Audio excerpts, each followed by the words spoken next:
Marvel Rivals, possibly the best online game this decade, and is only growing each day. So as this very famous game keeps getting more and more traction, everyone's naturally curious and wants to know my personal opinion on it. So here's the real view. You get it? It's like a real review of Marvel Rivals. Now, first off, it's an incredibly biased and entirely subjective, very unprofessional review of the game. I just want to get it right off. I would probably give it an 8.5 out of 10. Such that every online game that comes after this one should probably follow in its footsteps. Now, I've been playing this game for over 2 months now, somewhere in that ballpark at least. I've been having so much fun with it. I kind of slowed down these past couple of weeks. School started and I had to go to my brother's and whatever. But before that, I play anywhere between 3 to 9 hours a day minimum. And I've got my solo queue rank to show for it. I'm currently a very high platinum too.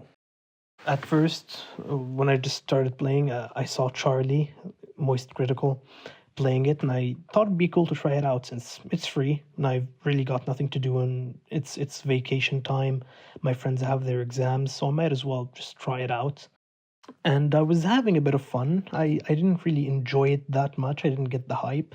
I would play a couple of games per day, but then I got used to it. I actually started learning the mechanics and I started learning how to play and I figured out how most heroes would play. And since then I've gotten so addicted to it and the fun has gone up at least tenfold. And I'd like to explain why. My first point is the phenomenal combat and character design of the game. A lot of people keep saying that they stole like everything from Overwatch, but I've never played Overwatch, so those people can go fuck themselves. Their opinions don't really matter. Every character to me in this game feels unique. Some heroes feel like they're from an entirely different kind of game. Take for example Spider-Man.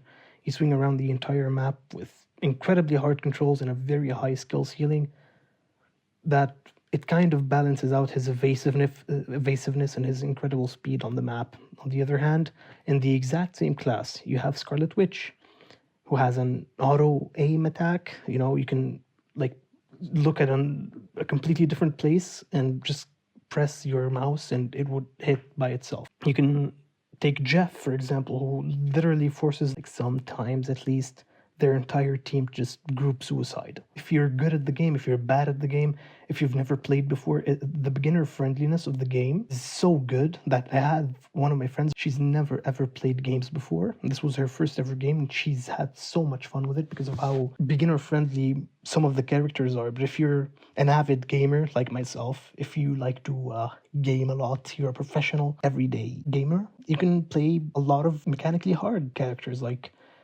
I would say Spider-Man, Black Panther, whatever else. You can also just play Cloak and Dagger, tape your hand to the mouse and just go to sleep and you'd still probably win. Every character, except for some, like Scarlet Witch and Black Widow, feel very unique and very fun to play and experiment with. My actual favorite thing about the game, which I probably should have said earlier, I guess, is a couple of weeks ago, they put out this, they announced this update, like half-season update, in which they were going to add 2 characters and I think some new maps. I'm not sure how many maps, but at the same time they would reset everyone's ranks, which is, by the way, a horrendous idea. It's super delusional. No one wants that. So all the players made sure they expressed their opinions on it, and lo and behold, after a couple of days, they changed it. They rolled it back. It might not seem like that big of a deal, but so many other famous games would not even bat an eye to any players complaining. I'm looking at you, League of Legends.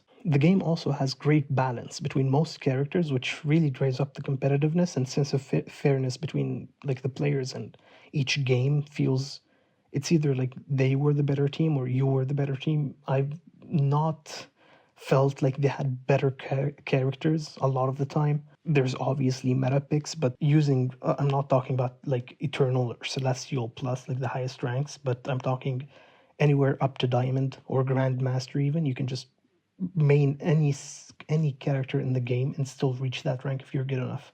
And it really makes you enjoy playing ranked. It feels like it's actually kind of earned. And I've never played ranked in any other online game before, because I always felt like I'm gonna get unnecessarily angry because of how my teammates are playing, or some characters are simply unbalanced and way too strong for the game, or annoying to play against. But with this, I've had obviously some raging moments, but it felt like a lot of the time it was, if I lost, it was a deserved loss, and if I won, it was a deserved win.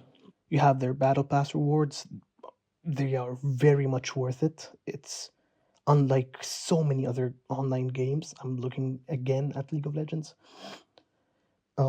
It's super cheap. They give you like 10 skins or 15 skins or whatever. And it actually made me buy it. I've never spent a single dime on a game before, except one time on League of Legends to buy a skin. But this time I bought the battle pass for Marvel Rivals because just how good it is. And apart from that, apart from the paid battle pass, they actually give 2 free skins in the battle pass, and they give a lot of free skins in events. You can take Jeff's skin, Scarlet Witch's skin, Hela's skin in the first season, Star Lord's skin in the event, and many, many more probably to come, and many more that I haven't mentioned. It genuinely feels like it's a really well made game with great mechanics, fair gameplay, great balance, and a really good bang for your buck in terms of in-game currency. However, every game has its flaws, and Rivals sure as shit isn't perfect. It isn't an exception. And I'd like to quickly go over those, which are a lot less than the things I like, but there still are some. Now, first off, most importantly, the performance. The performance of this game has been horrendous, and this is being gentle. It's dog shit at best. Every like 4 ults, the FPS would drop to 5 for a couple of seconds, which in this game could be a decider for the winner since it's super fast paced. Those few seconds, and bear in mind, I'm not like running it on a quantum Siemens powered hyper computer or whatever, but this bad boy could still run games that look way better and are way bigger than Marvel Rivals is, with pretty decent performance, at least better than what I'm getting on this game. This isn't really like a Rivals thing, it's more of a gaming industry thing that's been happening recently because of the new technologies that are being released. So many companies are being extra stingy with their optimization, but it still doesn't make it okay to ignore any graphics card that's over like 2 years old, especially since they're able to run so many games on really good settings. And to be fair, they did fix some of these issues. Like the game used to crash a lot. Now it's not crashed for me in a pretty long time, but it still doesn't run nearly good enough. Now the second thing is their maps. The maps it released with I really like. In my opinion, they're really, really good. Some are not great, but still good enough to not really complain about. But the new maps are absolutely disgusting. Like for example, the Fantastic Four Avengers Tower map or the Central Park Dracula map. Both are confusing, way too cramped, and have so many useless places in them that lead to absolutely nowhere. But still, you can kind of ignore those parts once you get used to the map. They don't really take away from anything, but they also don't really add anything, which is kind of a problem. There's also the censorship system in place for saying words like Taiwan and Tiananmen Square and whatever. I don't really have much to say about that. Obviously, it's bad, but it's not the game developers' fault. It's kind of the Chinese government that is imposing these laws. And overall, I really enjoy the game. I really like it. I think it's super fun, super enjoyable, especially with friends, and everyone should give it a try at least since it's free. As I've said, this is completely my opinion. It's not objective in any way. I don't think this is correct per se, but it's my personal review on it. So, if you disagree, tell me what you think I said wrong, I guess.